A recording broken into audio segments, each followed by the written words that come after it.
as a Black disabled woman of business, what has your experience been like, and what message do you want to convey about breaking the stereotypes and biases?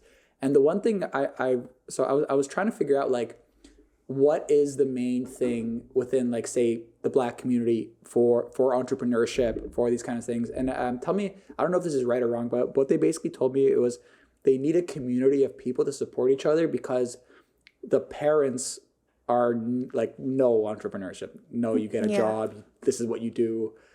Is that kind of like what it is?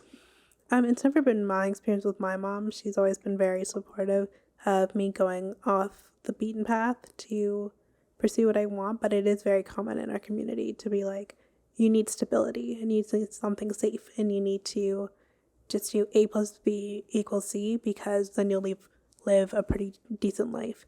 And there's not as much room for the creative. There's not as much room for the more dangerous side of taking a risk on yourself. Mm-hmm. And I don't think that's promoted enough within our community and being Black.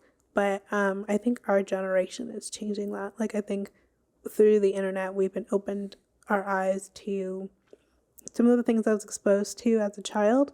Now people can see on social media and other people and they're like, oh wow, like there's a whole world out there. Like, I don't have to just be a doctor and be miserable if I don't like science for the rest of my life. Like, I can find a career, make a lot of money in something that I love. Our parents might not understand it right away, but you can get there. And I think definitely, like, the narrative is changing, but for sure, like, I get it from their perspective too. Like, you know, our parents grew up, well, our grandparents, I know my grandparents grew up in the Great Depression. They probably instilled some of those lessons of security into your... It's a fear mentality, the fear of, like, lack of stability. That's really real. And I don't underestimate what their traumas are in terms of, like, trying to create a stable life for themselves.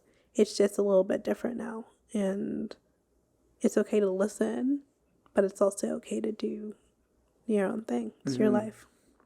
So it's like, and I think another thing to tie into what you said earlier, I think it's good to just, like, don't tell them, you know, just do it.